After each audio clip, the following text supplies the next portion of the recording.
Welcome to That's Good Sports. I'm Brandon. Politics and sports do mix perna.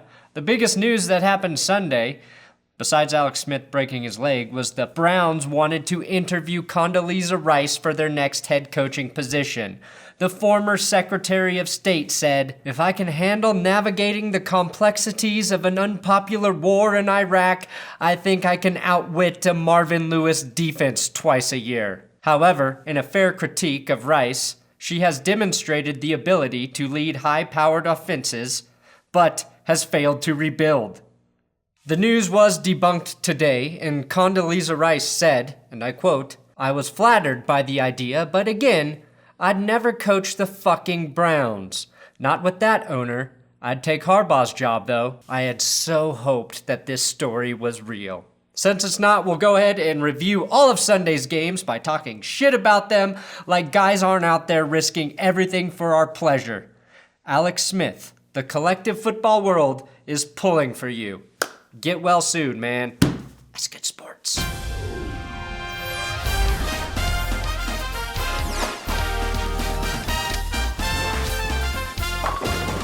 Please, if you're new here, subscribe. Also, this episode is sponsored by SeatGeek, my official sponsor. If you use my promo code ThatsGood when you sign up at SeatGeek, they're going to give you $20 off of your first ticket order.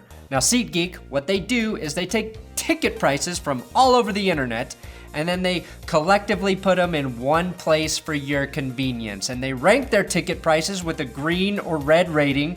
Red means bad, you're getting ripped off. Green means go to the football game. You can get any sort of ticket you want, sports, comedy, concerts, and you can preview your seat before you buy it. Again, my promo code is ThatsGood. Use my link in the description to get you to SeatGeek, and That's Good will save you $20.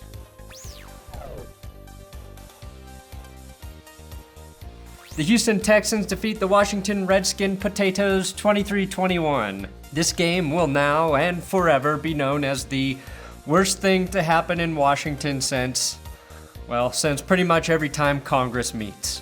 It will be known as the Joe Theismann curse game that destroyed poor Alex Smith's leg. It's not just that both plays happened at the 40-yard line and both final scores were 23-21.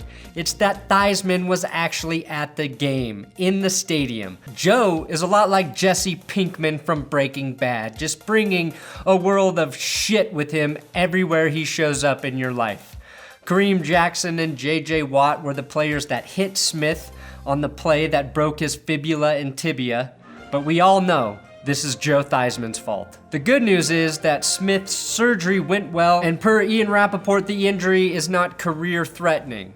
Now, bone breaks, despite looking much, much worse, as long as they're clean, usually heal much faster than when ligaments snap inside your leg, according to WebMD. By now, you know Smith's break happened 33 years to the exact day from when Joe Theismann had his leg snapped in half by Lawrence Taylor, which makes me wonder what other cursed events happened on this day. Was Dan Snyder born? Was John Riggins introduced to LSD? Was RG3 drafted? Now, Washington went ahead and signed quarterback Mark Sanchez today to back up Colt McCoy. What I want to know is which poor soul is in his diapers right now dreaming to make it to the NFL one day only so the exact same thing will happen to him as a Washington Redskins quarterback 32 years and 364 days from now. Who is that poor, poor soul? Everyone who believed Carolina would bounce back is fucking wrong. Lions defeat Panthers 20-19. The Lions winning a close game makes you think that the secret to success is dressing inappropriately for the setting. Matt Patricia famously wore shorts in the snow last week, and that obviously worked. Next week, I think he should wear a parka in a sauna. Then, if that works, wear a blue tie to a black tie event.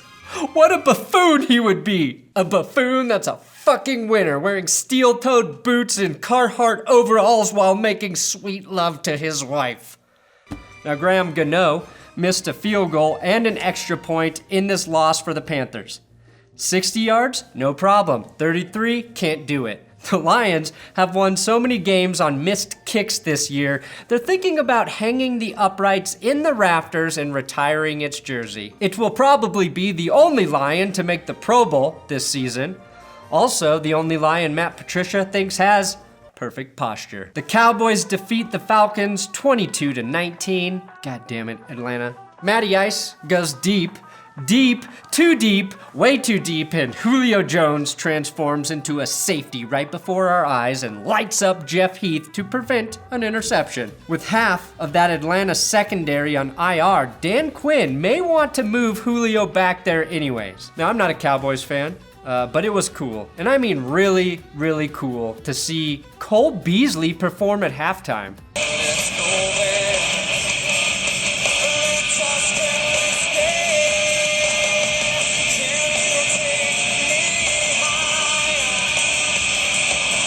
Falcons rookie receiver Calvin Ridley gave rookie linebacker Leighton Vander Esch the easiest interception he will ever get in his NFL career. It bounces off of Ridley's hands right into Vander Esch's lap, like a little puppy, but bringing you slightly less joy than a little tiny furry puppy. Until that puppy grows up and gets sick and you gotta put it down. Just ignore the fact that Ezekiel Elliott is the Cowboys' offense. He combined for 201 yards of total Cowboy yardage production. He was the leading receiver with 70 yards, ahead of Cole Beasley after that tiresome halftime performance with 51, and Amari Cooper with 36 yards and 0 touchdowns. I don't care what you say, the Amari Cooper trade is the only reason Dallas is winning. Jerry always wins in the deals. Tennessee Titans lose badly to the Colts, 38-10. Now, I truly believe that Mariota could save the NFL, but we're too afraid to support a football team from Tennessee. The same way goat meat could save our food system, but we're too afraid to eat it. The Titans' defense may be the best in the NFL, allowing a league-low 16.8 points per game. That stat got fucked up by Luck. Oh boy, did it. Andrew Luck is better than the best defense in the league. If Eric Ebron could throw a fucking football, Andrew Luck may have one-upped Mariota's catch from last week in addition to putting up 38 on the day. Andrew Luck finished with 3 touchdown passes, keeping his 3 TD streak alive to 7 straight games, and avoids being sacked for the 5th straight game. More impressive in my opinion. It's official. Start Andrew Luck in fantasy every week, no matter who the hell he's playing. The Bengals lose to the Baltimore Ravens 21-24. Ravens rookie quarterback Lamar Jackson gets the start. He's the 5th rookie this season to start a game, and he sets the record for quarterback rush attempts with 27. If I was him, I'd pull a Le'Veon Bell right now and demand to be paid like a quarterback and a running back. I'd also demand to not get 27 carries a game so I had a chance to last long enough to see a second contract. Now stop me if you've heard this before. Wide receiver Michael Crabtree starts a fight with a cornerback that he loses. Crabtree is the anti-Mayweather. He's got a perfect defeated record in fights on the field. In the battle of the bottom feeders, the Raiders defeat the Cardinals 23-21. John Gruden and Derek Carr spent most of the game arguing about who was shittier at their job. Well, until the Raiders got the win, and Carr went crawling back to his abusive partner. Derek, I hope you find the strength and courage to walk away from this monster. You know he will not be faithful to you in Vegas, Derek. Know that. There's too much temptation in that city. How do I know Gruden is a monster? Well, it was reported that Lee Smith, the Raiders' tight end, who looks like he could walk onto the set of the hit series Vikings and take over the lead role without even a wardrobe change, apparently grabbed John Gruden by the neck on the sideline after Gruden and Carr's altercation. Now, there's no video evidence of this, just a lone tweet, making it instant football folklore. I do think Smith would defend Carr's honor by choking Gruden. Personally, though, I wouldn't touch either man. I imagine the last thing I'd see if I ever tried to grab Gruden by the neck would be a pair of brass knuckles engraved with Spider 2Y banana headed straight for my face. But the worst part, after getting knocked the fuck out by John Gruden, would be coming to in Mark Davis's dungeon. He wouldn't hurt me. Instead, he'd just sit there, in silence, smoking cigarettes and eating P.F. Chang's in all white, like the new leader of the guilty remnant from the leftovers. The Fitzmagicalist Tampa Bay Buccaneers lose to the New York Giants 38-35. Now, after digging themselves into a 14-point hole, Ryan Fitzpatrick drove his offense downfield and trucked his way into the end zone, dropping his shoulder and bulldozing his way for 6 points of glory. Unfortunately for all of us Fitzleavers out here, that was the last good thing he did before getting benched for completing more passes to the Giants than Eli Manning. The magic may have transferred directly to Jameis Winston, who comes into the game and fumbles a touchdown to Mike Evans. Giant safety Landon Collins attacked the medical tent on the sideline, as one does when he's been told the Giants plan to use the franchise tag on him. That's really why so many Giants players freak out on the sideline.